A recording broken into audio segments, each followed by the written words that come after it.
সংগ্রামী ভাই ও বন্ধুগণ, এ পর্যায়ে আমাদের সকল অপেক্ষার অবসান ঘটিয়ে আজকের অনুষ্ঠানের প্রধান অতিথির বক্তব্য নিয়ে আসছেন সর্বকালের সর্বশ্রেষ্ঠ বাঙালি, জাতির পিতার সুযোগ্য তনয়া, গণতন্ত্রের মানুষকন্যা, গণপ্রজাতন্ত্রী বাংলাদেশ সরকারের মাননীয় প্রধানমন্ত্রী, জননেত্রী দেশরত্ন শেখ হাসিনা এমপি। জয় বাংলা,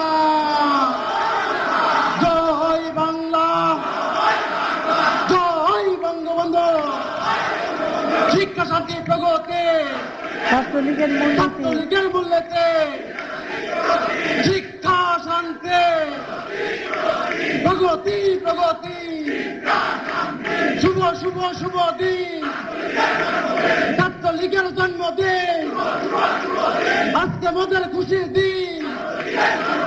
শেখ শেখ শেখ মুজিব, লাও লাও লাও সালাম, আমরা সবাই মুজিব সেনা, নেত্রী মোদের শেখ হাসিনা, আমরা সবাই মুজিব সেনা, নেত্রী মোদের শেখ হাসিনা। জয় বাংলা। অনেক অনেক ধন্যবাদ। বিসমিল্লাহির রহমানির রহিম। ছাত্রলীগের অতীত ও বর্তমান সকল নেতৃবৃন্দ সবাইকে আমার আন্তরিক শুভেচ্ছা জানাচ্ছি। ছাত্রলীগের ৭৩তম প্রতিষ্ঠা বার্ষিকী। ছাত্রলীগের ইতিহাস বাঙালির ইতিহাস, বাঙালির ইতিহাস ছাত্রলীগের ইতিহাস। এ কথাগুলি জাতির পিতাই বলে গিয়েছিলেন। আমাদের বাঙালি জাতি হিসেবে আজকে আমরা যে আত্মপরিচয় পেয়েছি, বাংলাদেশ পেয়েছি, প্রতিটি সংগ্রাম শুরু করেছিল কিন্তু এই ছাত্রলীগ প্রতিষ্ঠার মাধ্যমে। 1948 সালের 4 জানুয়ারি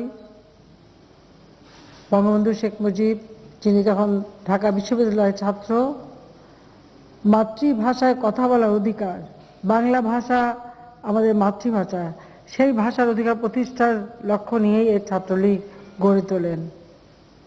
আজকের দিনে আমি পরম শ্রদ্ধাভরে স্মরণ করছি সর্বকালের সর্বশ্রেষ্ঠ বাঙালি, জাতির পিতা বঙ্গবন্ধু শেখ মুজিবুর রহমানকে। আমি শ্রদ্ধা জানাই জাতীয় চারণিতার প্রতি, শ্রদ্ধা জানাই 30 লক্ষ শহীদের প্রতি, 2 লক্ষ মা বোনের প্রতি। 75 15 আগস্ট আমরা হারিয়েছি। জাতির পিতা বঙ্গবন্ধু শেখ মুজিব বাংলাদেশের রাষ্ট্রপতি ছিলেন, সেই সাথে আমার মা বেগম ফজিলাতুন্নেসা মুজিব সহ আমার ভাই, আত্মীয় পরিবার পরিজন সকলকেই। আমরা 2টি বোন বিদেশে ছিলাম, যে কারণে বেঁচে গিয়েছিলাম, কিন্তু বাচ্চাটা আমাদের জন্য খুবই কষ্টের বাচ্চা। তারপরেও প্রচেষ্টা ছিল যে জাতিকে নিয়ে আমার বাবা এত স্বপ্ন দেখেছেন, নিজের জীবনটা উৎসর্গ করেছেন সেই জাতির ভাগ্য পরিবর্তন করা। 81 সালে বাংলার মাটিতে ফিরে আসি। হারানোর একরাশ বেদনা নিয়ে এদেশের মানুষের মাঝে যখন ফিরে এসেছিলাম, আমার একটাই শক্তি ছিল, সেটা হচ্ছে দেশের মানুষ আর আমার সংগঠন, আওয়ামী লীগ, ছাত্রলীগ সহ অন্যান্য সহযোগী সংগঠন, তাদেরকে নিয়েই সংগ্রাম করি। বাংলাদেশের মানুষের গণতান্ত্রিক অধিকার প্রতিষ্ঠা করা, বাংলাদেশের মানুষের মৌলিক চাহিদাগুলি পূরণ করা, বাংলাদেশের মানুষকে একটা উন্নত জীবন দেয়া, যেটা জাতির তার স্বপ্ন, সেই স্বপ্ন পূরণ করবার জন্য। আমরা যদি ছাত্রলীগের ইতিহাস দেখি, মাতৃভাষায় কথা বলার অধিকার আদায়ের যে আন্দোলন 1948 সালের 11 মার্চ থেকে জাতির পিতা বঙ্গবন্ধু শেখ মুজিব শুরু করেছিলেন, সেই আন্দোলনের পথ বেয়ে 52-তে এদেশের মানুষ রক্ত দেয়। রক্তের অক্ষরে একথা জানিয়ে যায় শহীদরা, ভাষা শহীদরা, যে আমরা আমাদের মাতৃভাষায় কথা বলবো, বাংলা ভাষায় কথা বলবো। আমাদের প্রতিটি অর্জনের পিছনেই কিন্তু অনেক আত্মত্যাগ রয়েছে। বাংলা ভাষা আন্দোলনের যে শুরু, সেখান থেকে কিন্তু ধাপে ধাপে বাঙালি জাতিকে ঐক্যবদ্ধ করে স্বাধীনতার চেতনা উদ্বুদ্ধ করেছিলেন জাতিপিতা বঙ্গবন্ধু শেখ মুজিবুর রহমান। তিনি একটা ইন্টারভিউতে একজনের সাথে কথা বলার তিনি বলেছেন, তিনি জিজ্ঞেস করেছিলেন যে কবে থেকে তিনি এই স্বাধীনতা চিন্তা করেছিলেন। এমনকি অন্নদাশঙ্কর রায়ও এই কথাটা ওনাকে একবার কথা পরিপ্রেক্ষিতে জিজ্ঞাসা করেন।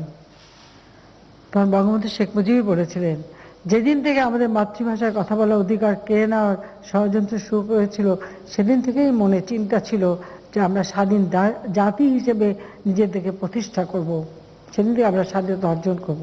কিন্তু একটি জিনিস আপনাদের লক্ষ্য করা দরকার, আমি বলি ছাত্রলীগের এখানে যারা নেতৃবৃন্দ, তিনি কিন্তু কখনো একবারই কোনো কথা বলেননি, কিন্তু তিনি তার লক্ষ্যটা স্থির রেখেছিলেন এবং তিনি খুব স্বাভাবিকভাবে সব কাজগুলো করে এমন জায়গায় বাংলাদেশের মানুষকে নিয়ে যান এবং এমনভাবে তৈরি করেন যে তার ডাকে সাড়া দিয়ে দেশের মানুষ অসহযোগী আন্দোলন করে, অস্ত্র তুলে নিয়ে যুদ্ধ করে আমরা বিজয় অর্জন করি। কিন্তু স্বাধীনতা বিরোধী চক্র তারা তো সক্রিয়ই ছিল, দেশীয় এবং বিদেশি এজেন্ট তারা সবসময় সক্রিয় ছিল। মাত্র 3.5 বছর তিনি হাতে সময় পেয়েছিলেন। এই 3.5 বছরের মধ্যে একটা স্বাধীন দেশকে গড়ে তোলার সব কাজই কিন্তু তিনি ভিত্তিটা তৈরি করে দিয়ে যান, যেটা এখন রাষ্ট্র পরিচালনা করতে যেয়ে আমরা দেখি। কিন্তু এই স্বাধীনতা সংগ্রাম করতে যেয়ে তিনি যে বারবার গ্রেপ্তার হয়েছেন, বন্দী হয়েছেন। আমরা তো আমাদের পিতাকে তো বাবাকে তো মাত্র 2 বছর একটানাও কাছে পাইনি, এটা হলো বাস্তবতা। কিন্তু যখন জেলে থাকতেন আমার মার দায়িত্ব ছিল সংগঠনকে দেখা এবং বিশেষ করে ছাত্রলীগের নেতারা সবসময় আমার মা বেগম ফজিলাতুন্নেসা মুজিবের কাছেই আসতেন এবং এসে সেখান থেকে সমস্ত দিক নির্দেশনা নিয়ে যেতেন। এমনকি প্রতিটি স্লোগান থেকে শুরু করে সব কিছু সফল করতে গেলে বা মুক্তিযুদ্ধ পরিচালনা করতে গেলেও সংগঠন হচ্ছে সব থেকে বেশি দরকার। তাই সবসময় আমিও সংগঠনের উপরে জোর দিয়েছি বেশি, কারণ হাতে যদি সংগঠনটা শক্তিশালী না থাকে তো কোনো কাজ সফলভাবে করা যায় না। কারণ মানুষের শক্তিটা হচ্ছে সবচেয়ে বড় শক্তি, সেই শক্তিটাই মানুষকে সব রকম সাহস যোগায়, যে কোনো পদক্ষেপ নেওয়ার প্রেরণা যোগায়, শক্তি যোগায়। এবং জাতিপিতা বঙ্গবন্ধু সেটাই করেছেন। আর যে কোনো রাজনীতিবিদের জন্য আদর্শ নিয়ে চলা, এটা হচ্ছে সবচেয়ে বড় কথা। সততা এবং আদর্শ থাকলে পরে আর লক্ষ্য স্থির থাকলে পরে যে কোনো অর্জন করা সম্ভব, সেটা তিনি দেখিয়ে দিয়েছেন। আমি ছাত্রলীগের নেতা কর্মীদের বলবো, জাতির পিতার লেখা অসমাপ্ত আত্মজীবনী, কারাগারের রোজনামচা এবং আমার দেখা নয়া চীন, এই বইটি বেরিয়েছে, এটা পড়লে অনেক কিছু জানা যায়। এই বইটি তিনি 54 সালে লিখেছিলেন। 52 সালে তিনি চীন ভ্রমণে যান, একটা শান্তি কমিটির একটা ছিল, সম্মেলন ছিল, সেই শান্তি সম্মেলনে যোগ দেন। তখন তার কত অল্প বয়স। এরপর 54 সালে তিনি গ্রেপ্তার হন, তখন শেরে বাংলা মন্ত্রী পরিষদে তিনি মন্ত্রী ছিলেন। কিন্তু কেন্দ্রীয় শাসন জারি হয়, 92 কথা দেওয়া হয় এবং সে মন্ত্রী পরিষদ ভেঙে দিয়ে এখানে কেন্দ্রীয় শাসন চালু করা হয় এবং সেই সময় বঙ্গবন্ধু শেখ মুজিবকে গ্রেপ্তার করা হয়। কাজে তখন তিনি কারাগারে বসে বইটি লেখেন। সেখানে কি নেই? ছাত্রদের কথা, কৃষকদের কথা, শ্রমিকদের কথা, নারী অধিকারের কথা, অসাম্প্রদায়িক চেতনার কথা, এই ছোট্ট একটা লেখার মধ্যে সব কিছু পাওয়া যায় যে তিনি কি চিন্তা চেতনা নিয়ে চলতেন। তার পাশাপাশি আরেকটা কাজ করে দিয়েছি আমি,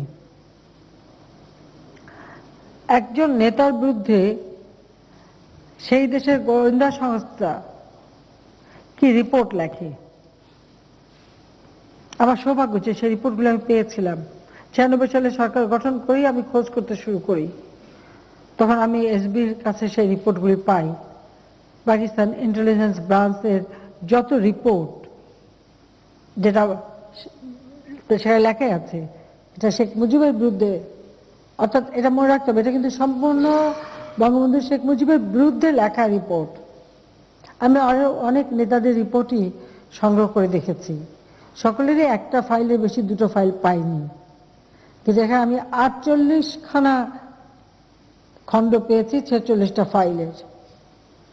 তার অর্থাৎ হলো কত তার বিরুদ্ধে কিভাবে গোয়েন্দা সংস্থা কাজ করেছে। কিন্তু এর মধ্য দিয়ে একটি জিনিস বেরিয়ে এসেছে, কারণ আমি প্রায় 20টা বছর এটা নিয়ে কাজ করি। আমার বান্ধবী ছিল বেবি মওদুদ, ও আর আমি বসে বসে, এবং রেহানা যখন ঢাকায় থাকতো তাকে আমরা সাথে নিতাম, রেহানা আমাদেরকে সাহায্য করতো। আমরা সেখান থেকে সমস্ত দেখে তারপরে আমি যখন দ্বিতীয়বার সরকারে আসলাম, এটা আমরা ছাপানোর পদক্ষেপ নিলাম। আমি ভাবলাম এটা প্রকাশ করা দরকার, কারণ এর মধ্যে দিয়ে বাংলাদেশের ইতিহাসটা বের হয়ে আসে যে তিনি কিভাবে রাজনীতি করেছেন। তিনি অর্থ, সম্পদ, বাড়ি, গাড়ি কোনোর দিকে তাকাননি।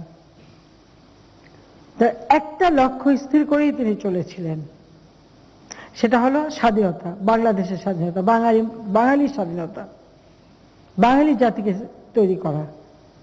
যেটা এটা বিভিন্ন খণ্ডে বের হচ্ছে, 6ষ্ঠ খণ্ড বের হয়ে গেছে, 7ম খণ্ড এই করোনার জন্য দেরি হয়ে গেল, 7ম এবং 8মটা খুব শীঘ্রই বের হবে। এখানে 14টা খণ্ডে আমি বের করব, 40,000-এর উপর কাগজ, সেগুলি আমি অনেকটা বেছে সেগুলি ঠিক করা হয়েছে। কাজে যেগুলি আমাদের জন্য খুবই প্রয়োজন আমি সেইগুলি শুধু এখানে নিয়ে আসছি।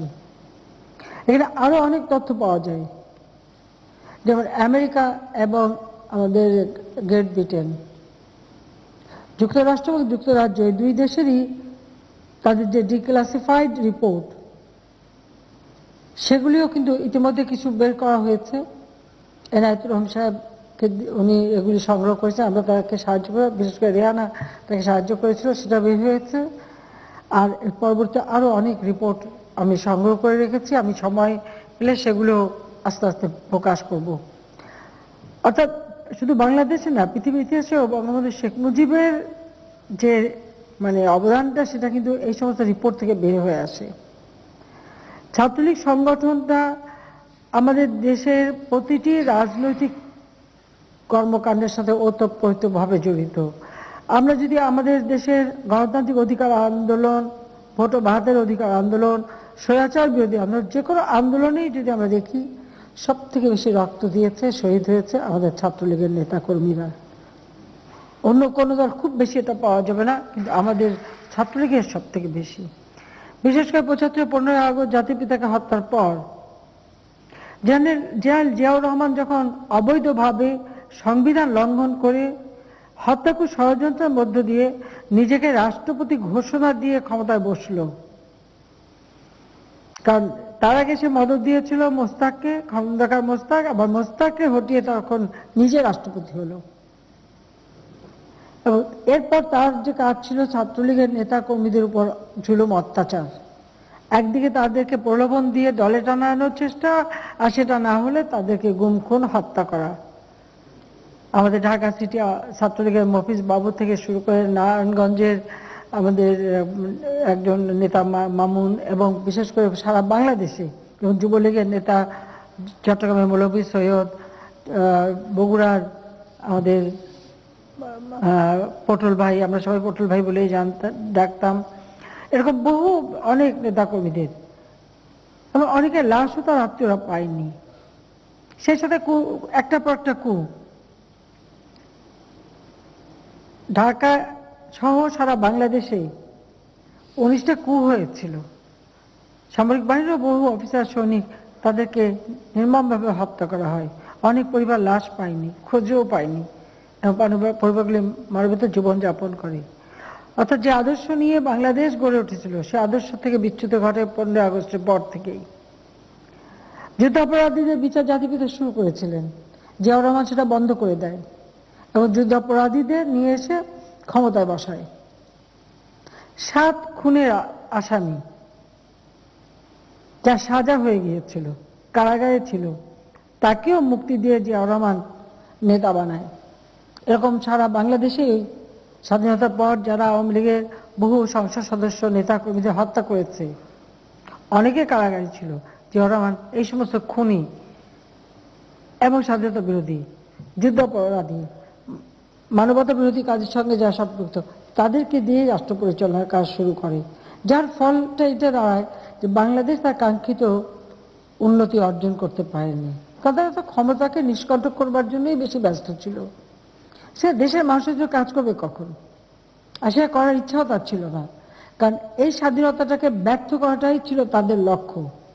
যে পাকিস্তান থেকে আলাদা হয়ে যাওয়ার পর বাংলাদেশ আবার উন্নতি করতে পারে, এটা তারা কখনো মানতে চায়নি, বরং বাংলাদেশকে তারা ব্যর্থ করতে চেয়েছিল। যে আমাদের স্বাধীনতা সংগ্রাম, আমাদের মুক্তিযুদ্ধের বিজয় সবকিছু যেন নস্যাৎ হয়ে যায়, এটাই ছিল তাদের লক্ষ্য। এটা হলো বাস্তবতা, এবং সে চক্রান্ত চলছে এখনো, একেবারে থেমে গেছে তা না। কিন্তু এরই মধ্য দিয়ে আমরা যে ক্ষমতায় ফিরে আসতে পেরেছি এবং রাষ্ট্র পরিচালনা করে জনগণের পাশে সেবা করার সক্ষমতা অর্জন করেছি, মানুষের পাশে দাঁড়িয়েছি। এবং আজকের বাংলাদেশ, আজকে সারা বিশ্ব বাংলাদেশকে ভিন্নভাবে দেখে। এমনকি যারা একসময় বাংলাদেশকে বলেছিল যে এদের স্বাধীন হয়ে কী হবে, এটা তো বাস্কেট কেস হবে, আজকে তারাও স্বীকার করে যে না, বাংলাদেশ পারে। আজকে বাংলাদেশ উন্নয়নশীল দেশ হিসেবে স্বীকৃতি পেয়েছে, আমরা সেটুকু করতে পেরেছি। আমাদের মাথাপিছু আয় বেড়েছে, আমাদের রিজার্ভ বেড়েছে, সব দিক থেকে আমরা এগিয়ে যাচ্ছি। করোনা ভাইরাসের কারণে আমাদের হয়তো একটু থমকে গেছি। আমরা মুজিব বর্ষ উদযাপন করছি, আমাদের লক্ষ্যই ছিল যে আমাদের মুজিব বর্ষ 2020 এবং 2021 স্বাধীনতা সুবর্ণ জয়ন্তী, এই সবার মধ্যে বাংলাদেশকে আমরা দারিদ্র্যমুক্ত করব। বাংলাদেশ অন্ততপক্ষে উন্নয়নের একটা পর্যায়ে যাবে, সে পর্যায়টা আমরা অর্জন করেছি।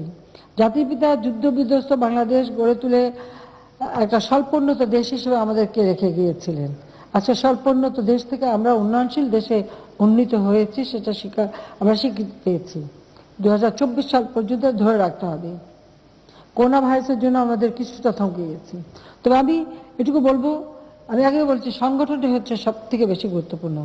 এই করোনা ভাইরাসে আমাদের ছাত্রলীগ অনবদ্য ভূমিকা রেখেছে, সেজন্য ছাত্রলীগের প্রত্যেকটা নেতা কর্মীকে আমি আন্তরিক ধন্যবাদ জানাই।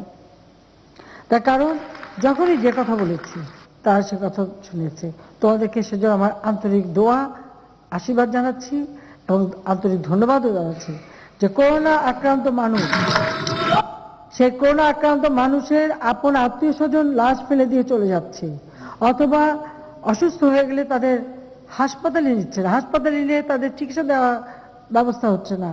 আমার ছাত্রলীগের ছেলে চলে গেছে, মানুষের পাশে দাঁড়িয়েছে, তাদের কাফন দাফনের ব্যবস্থা যেমন করেছে, চিকিৎসার ব্যবস্থা করেছে। করোনা ভাইরাসে মানুষ এমনই আতঙ্কগ্রস্ত হয়ে গিয়েছিল, সব কিছু যখন বন্ধ হয়ে গেল তখন সবাই তো হাত পাততে পারতো না। তাদের ঘরে ঘরে খাবার পৌঁছে দেওয়া, রিলিফ পৌঁছে দেওয়া, সে কাজটিও আমাদের ছাত্রলীগ করেছে। পাশাপাশি আমাদের ধান কাটার মৌসুমে আমি যখন আহ্বান করলাম, আমি সত্যি গর্বিত ছাত্রকে নিয়ে যে আমাদের ছাত্রলীগের ছেলেরা নেমে পড়লো ধান কাটতে। এবং সেই সাথে সাথে ছাত্রলীগের সাথে সাথে আমি বলবো আমাদের কৃষক লীগ, স্বেচ্ছাসেবক লীগ, যুবলীগ, আওয়ামী লীগ তারাও নেমেছে। কিন্তু আমি আগেই বললাম যে ছাত্রলীগ তো সবসময় অগ্রগামী দল, তারাই পথ দেখিয়ে এগিয়ে যায়। আর এই জন্য ছাত্রলীগ বয়সও আওয়ামী লীগ থেকে বড়, এটাও ঠিক কি তাই না? বড় না একটু? বয়সে বড়, 1 বছরের বড়। সেদিক থেকে ছাত্রলীগ একটু অগ্রগামী দল হিসেবেই কাজ করে। তো সে কাজটা করে একটা দৃষ্টান্ত স্থাপন করেছে। এবং সেই সাথে আরেকটা দৃষ্টান্ত, সেটা কি, যে কোনো কাজই অবহেলার না, কোনো কাজ ছোট না।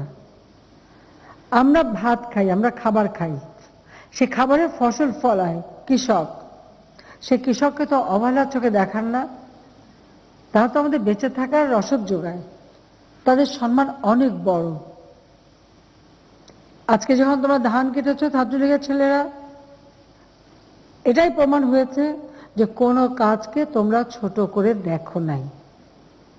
তা আমি আবারও বলবো, যখনই নিজের গ্রামে যাবে, নিজের দেশে যাবে, কাউকে ছোট করে দেখবে না, কোনো কাজকে ছোট করে দেখবে না। সব কাজেরই গুরুত্ব আছে, সব কাজেরই মূল্য আছে, এটাই মানতে হবে, এটাই দেখতে হবে, এটাই সবসময় নিজে আদর্শ হিসেবে নিতে হবে। বড় সে হতে পারি যে নিজেকে ছোট করে দেখতে পারি, আর উপর দিকে তাকিয়ে চলতে গেলে হোঁচট খেতে হয়। সেই জন্য মাটির দিকে তাকিয়ে চলতে হয়। এটা আমাদের শিক্ষা দিয়েছে, বাবা মা শিক্ষা দিয়েছেন, দাদাদের শিক্ষা দিয়েছেন, সে কথা মনে রাখতে হবে। ছাত্রলীগের হাতে আমি খাতা কলম তুলে দিয়েছিলাম, কারণ তখন খালেদা জিয়া ছাত্র দলকে বলেছিল যে তাদের হাতেই নাকি আওয়ামী লীগের বিনাশ ঘটবে, আওয়ামী লীগকে ধ্বংস করবে, অর্থাৎ তারা দিয়েছিল অস্ত্র। এটা জিয়াউর রহমানেরই নীতি ছিল। আমাদের বহু মেধাবীদের হাতে অস্ত্র আর অর্থ তুলে দিয়ে তাদের বিপথে পরিচালিত করেছিল। কিন্তু আমরা চেয়েছি শিক্ষা, কারণ শিক্ষা ছাড়া একটা জাতি উন্নত হতে পারে না। শিক্ষা জাতির মেরুদণ্ড শুধু কথার কথা না, এটা বাস্তবতা। আমরা যদি আজকে বাংলাদেশকে উন্নত সমৃদ্ধ দেশ করতে চাই, তো অবশ্যই জাতিকে শিক্ষিত জাতি হিসেবে গড়ে তুলতে হবে। এবং শিক্ষাকে জাতিপিতাও সবথেকে বেশি গুরুত্ব দিয়েছিলেন। আমাদের সংবিধানে প্রাথমিক শিক্ষা সম্পূর্ণ বাধ্যতামূলক এবং অবৈতনিক করে দিয়েছিলেন। উচ্চশিক্ষার পদক্ষেপ তিনি নিয়েছিলেন ব্যাপকভাবে, শিক্ষা কমিশন গঠন করে দিয়েছিলেন, যেন বিজ্ঞান এবং কারিগরি শিক্ষার দিকে তিনি সব থেকে বেশি গুরুত্ব দিয়েছিলেন। সেই জন্য বিশিষ্ট বৈজ্ঞানিক ডক্টর কুদরতি খোদাকে দিয়ে তিনি শিক্ষা কমিশন করে দেন। আমরা তারই পদাঙ্ক অনুসরণ করে শিক্ষা নীতিমালা যেমন প্রণয়ন করেছি, আজকে প্রত্যেকটা জেলায় জেলায় আমরা কিন্তু বিশ্ববিদ্যালয় করে দিচ্ছি। এ পর্যন্ত নতুন 16টা বিশ্ববিদ্যালয় তৈরি করা হয়েছে, অনেকগুলি কাজ চলমান। আবার বেসরকারি খাতেও যারা বিশ্ববিদ্যালয় করতে যাচ্ছে, যেসব জেলা আমরা সরকারি করতে পারছি তাদের বলে দিচ্ছি তারা বেসরকারি খাতে যেন করে, এবং এই শিক্ষাকে বহুমুখী করে দিচ্ছি। আমাদের দেশে কখনো মেডিকেল বিশ্ববিদ্যালয় ছিল না, প্রথম মেডিকেল বিশ্ববিদ্যালয় আমি করে দিই। মেডিকেল বিশ্ববিদ্যালয়, মেরিটাইম বিশ্ববিদ্যালয়, টেক্সটাইল বিশ্ববিদ্যালয়, সিভিল এভিয়েশন বিশ্ববিদ্যালয়, আমরা বিভিন্ন ধরনের কারিগরি শিক্ষাকে গুরুত্ব দিচ্ছি। প্রত্যেকটা উপজেলায় আমরা কারিগরি স্কুল করে দিচ্ছি, ইঞ্জিনিয়ারিং কলেজ করে দিচ্ছি। বিজ্ঞান শিক্ষার উপর বেশি গুরুত্ব দিয়েছি, 12টা বিজ্ঞান ও প্রযুক্তি বিশ্ববিদ্যালয় নির্মাণ করেছি। আর প্রযুক্তি জ্ঞানের জন্য আমরা ইতিমধ্যে ডিজিটাল বাংলাদেশ গড়ে তুলব ঘোষণা দিয়েছিলাম। আজকে বাংলাদেশ ডিজিটাল বাংলাদেশ, আর ডিজিটাল বাংলাদেশ হয়েছে বলেই তো আজকে তোমাদের সাথে এই ভার্চুয়াল কথা বলতে পারছি, নইলে তো পারতাম না। আমি জানি যখন আমরা ঘোষণা দিই অনেকে এটা নিয়ে নানা কথা বলেছে, অনেক কিছু বলেছে, কিন্তু আজকে বাস্তবতা কি? যারা সে সময় ব্যঙ্গ করেছে 2009 সালে যখন আমরা নির্বাচনে 2008-এ যখন নির্বাচনী ইশতেহারটা ঘোষণা দিই, তখন যারা ব্যঙ্গ করেছিল আজকে তারা কোথায়? তারাও তো ব্যবহার করছে এই ডিজিটাল সিস্টেম। আমরা ব্রডব্যান্ড দিয়ে দিয়েছি, স্যাটেলাইট বঙ্গবন্ধু 1 উৎক্ষেপণ করেছি, আমরা প্রতিটি ইউনিয়নের সঙ্গে আমরা সংযোগ করে দিচ্ছি, আমরা যেখানে এমনকি দ্বীপাঞ্চল পর্যন্ত আমরা পৌঁছে যাচ্ছি। একটা যোগাযোগ প্রযুক্তির মাধ্যমে করে দিয়ে আমরা আজকে যে উন্নয়নের কাজগুলি সেগুলি করতে পারছি, এটাই সব থেকে বেশি প্রয়োজন। তাছাড়া আমরা এই করোনা ভাইরাসে যদিও খুবই একটা কঠিন সময়, তার মধ্যে আমরা কিন্তু বিনা পয়সায় বই বিতরণ, যেটা প্রাথমিক থেকে মাধ্যমিক পর্যন্ত আমরা কিন্তু সেটা করে যাচ্ছি। প্রায় 34,36,62,412টা বই ইতিমধ্যে বিতরণ, এটা আমরা কিন্তু ভাগে ভাগে করে দিচ্ছি। আগে যেমন একসাথে হতো বই সব, সেভাবে না, স্বাস্থ্য সুরক্ষা মেনে যেন হয় সে ব্যবস্থা আমরা করে দিচ্ছি। প্রাথমিক বিদ্যালয়ে উপবৃত্তির ব্যবস্থা আমরা করেছি, প্রায় 1,29,00,000 মায়ের নামে মোবাইল ফোনের মাধ্যমে উপবৃত্তির টাকা পৌঁছে যায়। প্রধানমন্ত্রী শিক্ষা সহায়তা ট্রাস্ট ফান্ড করে দিয়েছি। আর তাছাড়া আমরা মাধ্যমিক এবং উচ্চ শিক্ষার জন্য বৃত্তি দিচ্ছি। প্রায় 2,74,00,000 মানুষ এই বৃত্তি পাচ্ছে। কেন দিচ্ছি? যারা মেধাবী, হয়তো বাবা মা শিক্ষা দেওয়ার মতো আর্থিক সচ্ছলতা নেই, তাদের জন্য আমরা এই ব্যবস্থাটা করে দিচ্ছি। আমরা মেডিকেল কলেজ করে দিচ্ছি সমস্ত জায়গায় জায়গায়।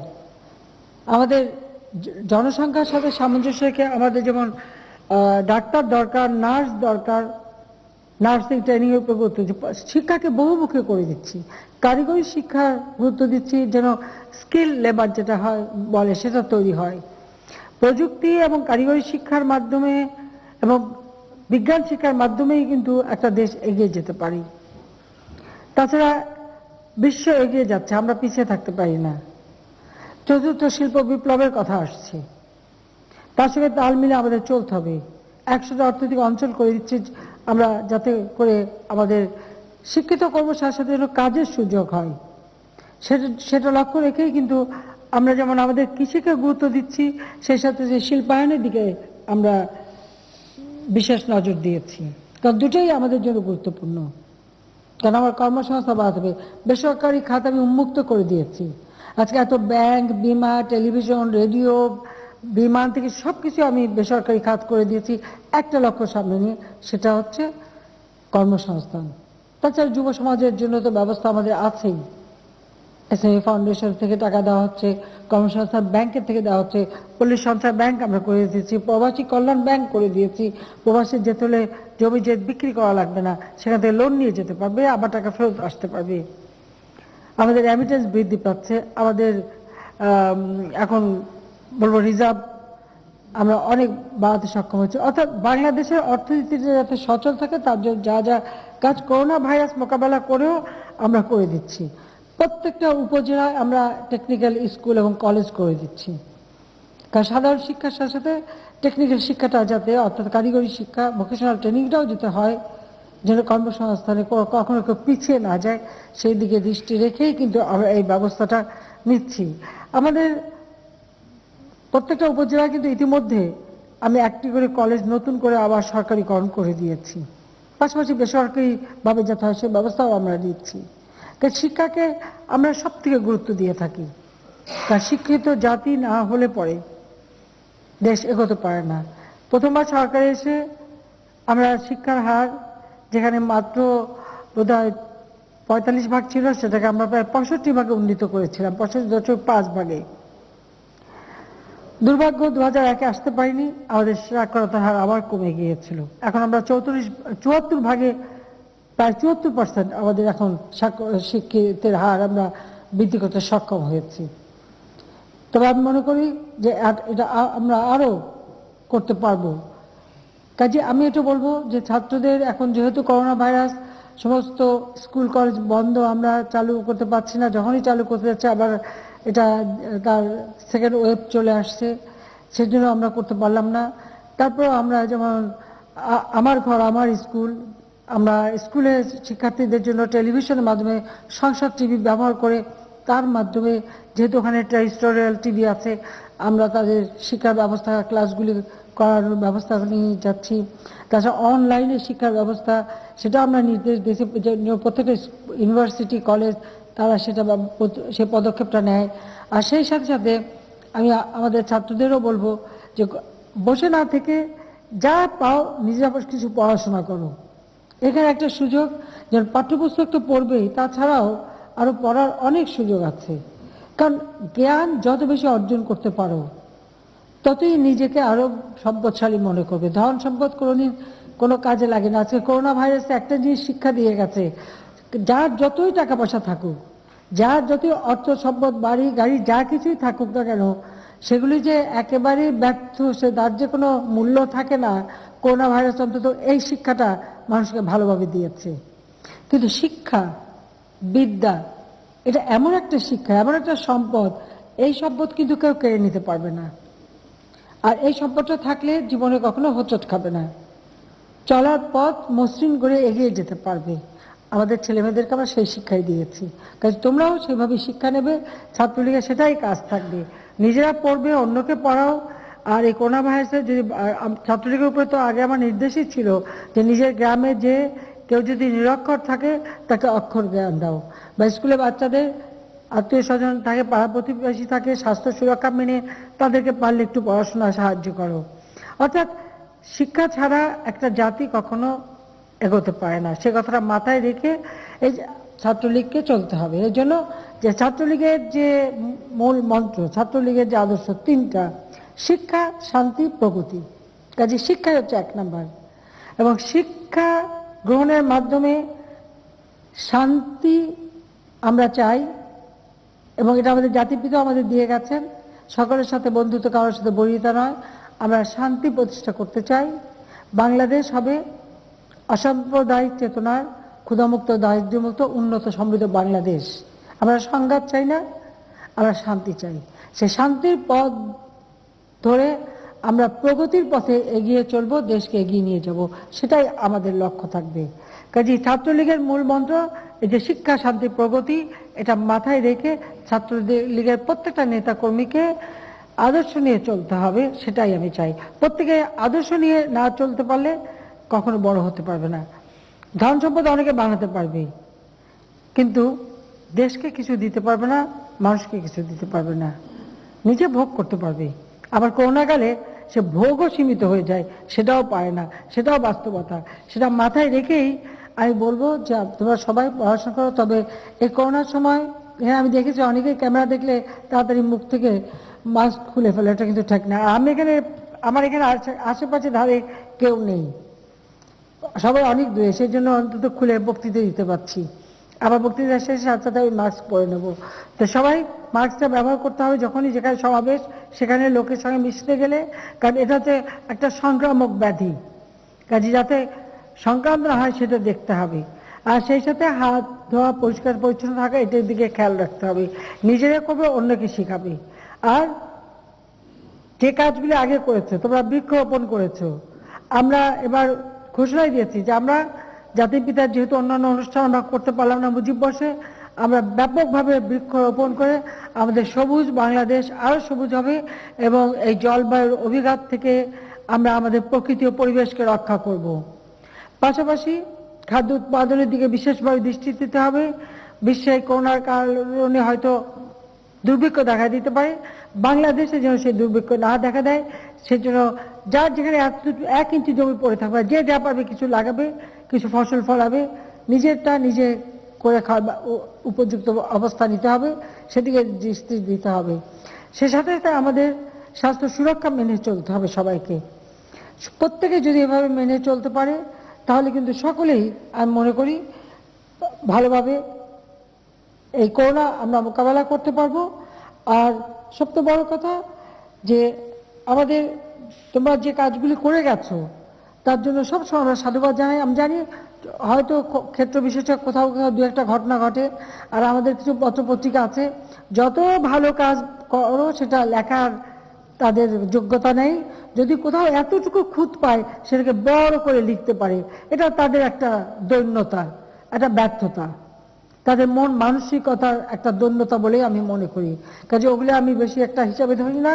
আমি দেখি যে আমাদের ছাত্রলীগে যে নির্দেশ দিয়েছি, বৃক্ষরোপণ করা, ধান কেটে কৃষককে সহযোগিতা করা, বা করোনা ভাইরাসের সময় আক্রান্ত রোগী এবং যারা মৃত্যুবরণ করেছে তাদের পাশে দাঁড়ানো, তাদের সাহায্য করা, ঘরে ঘরে খাদ্য পৌঁছে দেওয়া, যখন ঝড় আসলো সেই ঝড়ের সময় মানুষের পাশে দাঁড়ানো, এই যে মানুষের সেবার জন্য যে কাজগুলি করে গেছো সেটাই হচ্ছে বড় কাজ। কাজে সেইভাবে নিজেদেরকে গড়ে তুলবে, আদর্শবান একজন নেতা হিসেবে গড়ে উঠতে হবে, যেন আগামী দিনে দেশটাকে তোমরা এগিয়ে নিয়ে যেতে পারো। কারণ আমাদের আর কত, 75 বছর বয়স, আর কত দিন। ছাত্রলীগের 73, আমার 75, কাজে আমিও 75-এ পা দিয়েছি, কাজে আমরা কতদিন আর চলবো। কিন্তু তোমাদেরকে তো সামনে নেতৃত্ব দিতে হবে, তো সেইভাবে তোমরা নিজেদেরকে গড়ে তুলবে। কিন্তু মনে রাখবে যে আদর্শ নিয়ে গড়ে তুলতে পারবে নিজেকে, সেই কিন্তু সফল হবে। আর যদি অর্থ সম্পদের দিকে নজর চলে যায়, কখনো সফল হতে পারবে না, ভোগ বিলাস করতে পারবে। এটা হলো বাস্তবতা। কাজে জাতির পিতার আদর্শ নিয়ে নিজেদেরকে গড়ে তোলো, দেশপ্রেমে উদ্বুদ্ধ হও, এবং ছাত্রলীগ বাংলাদেশের প্রতিটি অর্জনে অগ্রণী ভূমিকা নিয়েছে। এই ঐতিহ্যের কথা মনে রেখে এই সংগঠন উপমহাদেশের একটি সবথেকে প্রাচীন সংগঠন, এই সংগঠনটাকে শক্তিশালী করে তোমরা গড়ে তুলবে, সেটাই আমরা চাই। কাজে সেইভাবে তোমরা গড়ে তুলবে, সেই কথা বলে আজকে প্রতিষ্ঠা বার্ষিকী, অনেক ইতিহাস, অনেক স্মৃতি মনে পড়ে। আমি ছাত্রলীগের কোনো বড় নেতা ছিলাম না, ছোট্ট খাটো নেতা মাও না, আমি একজন কর্মী ছিলাম, সার্বক্ষণিক কর্মী। স্কুল জীবনে বিভিন্ন স্কুলে যে যে সংগঠন করে এসেছি, কলেজ জীবনে কলেজে যে যে সংগঠন করেছি, আবার বিশ্ববিদ্যালয়ে প্রতিটি আন্দোলন সংগ্রামে ওই স্কুল থেকেই, সেই 62 সালের শিক্ষা আন্দোলন থেকেই শুরু করেছি মিছিলে যাওয়া, তখন থেকে মিছিলে গেছি, এবং তারপর তো কলেজ আর বিশ্ববিদ্যালয়ে ছিলামই, প্রতিটি আন্দোলন সংগ্রাম মিছিলে সবসময় আমরা ছিলাম। কখনো আমরা কিছু হওয়ার কথা চিন্তা করিনি। আমার ভাই কামাল, সেও এর সঙ্গে সক্রিয়ভাবে জড়িত ছিল, ঢাকা কলেজের ছাত্র ছিল, পরবর্তীতে ঢাকা বিশ্ববিদ্যালয়ে সে আসে। সবসময় একজন কর্মী হিসেবেই আমরা কাজ করেছি। এত বড় দায়িত্ব নিতে হবে এটা আমাদের স্বপ্ন ছিল না। দুর্ভাগ্য যে 75-এ সব হারালাম। এখন বাংলাদেশের মানুষের সেবা করতে পারছি, দেশের মানুষের কাছে আমি কৃতজ্ঞ। তা আমি ছাত্রলীগকে বলবো যে নিজের ঐতিহ্য এটা মাথায় রেখে জাতির পিতার আদর্শ বুকে ধারণ করে তোমরা নিজেদেরকে গড়ে তুলবে দেশপ্রেমে। যে বাংলাদেশ 2020 পার হয়ে আমরা 21-এ এসেছি, এটা হচ্ছে স্বাধীনতা সুবর্ণ জয়ন্তীর বছর। কাজে মুজিব বর্ষ এবং স্বাধীনতা সুবর্ণ জয়ন্তী আমরা উদযাপন করব। প্রত্যেকটা মানুষ এদেশের যাদের গৃহ নাই তাদেরকে আমি ঘর করে দিচ্ছি। তোমাদের কাছে অনুরোধ থাকবে, তোমার নিজ নিজ এলাকায় খোঁজ করো কোন মানুষটা গৃহহীন আছে। সেই মানুষটা পেলে অবশ্যই আমাকে খবর দেবে এবং স্থানীয়ভাবে খবর দেবে, তাকে আমরা বিনা পয়সায় ঘর করে দেব। প্রত্যেকটা মানুষকে ঘর করে দেব। প্রত্যেকটা ঘরে আমরা বিদ্যুৎ দিয়ে আলো প্রজ্বলিত করব। ইতিমধ্যে 99% মানুষের ঘরে কিন্তু আমরা বিদ্যুৎ দিয়েছি। কাজে এই স্বাধীনতা সুবর্ণ জয়ন্তীতে সকলেই পাবে। কাজে মুজিব বর্ষ এবং স্বাধীনতা সুবর্ণ জয়ন্তী উদযাপনকালে প্রতিটি ঘর আমরা আলোকিত করব। আর সেই সাথে এদেশের মানুষের খাদ্য নিরাপত্তা, চিকিৎসা সেবা, স্বাস্থ্য সেবা এগুলিও যেন মানুষ পায় এবং সুন্দরভাবে যেন বাঁচতে পারে, মানুষ যেন মাথা উঁচু করে চলতে পারে। বিশ্ব দরবারে বাঙালি জাতি মাথা উঁচু করে চলবে, সেটাই হবে আমাদের আজকের দিনের প্রতিজ্ঞা। যে সংগঠন জাতির পিতা গড়ে তুলেছিলেন মাতৃভাষার অধিকার আদায়ের জন্য, যে সংগঠন এদেশের স্বাধীনতা সংগ্রাম এবং মুক্তিযুদ্ধে অবদান রেখে গেছে, যে সংগঠন এদেশের গণতান্ত্রিক অধিকার প্রতিষ্ঠা এবং দেশকে এগিয়ে নিয়ে যাওয়ার পথে অগ্রণী ভূমিকা নিচ্ছে, সেই সংগঠনের নামই বাংলাদেশ ছাত্রলীগ। এই ছাত্রলীগ এগিয়ে যাবে, এটাই আমার কামনা। সবাইকে আমি আবারও প্রতিষ্ঠা বার্ষিকীতে তোমাদের এখানে যারা উপস্থিত এবং সারা বাংলাদেশে যারা ছাত্রলীগের নেতাকর্মীরা আছে এবং যারা একসময় ছাত্রলীগ করতো, তাদের সবাইকে আমি আমার শুভেচ্ছা জানিয়ে বক্তব্য শেষ করছি। জয় বাংলা, জয় বঙ্গবন্ধু, বাংলাদেশ চিরজীবী।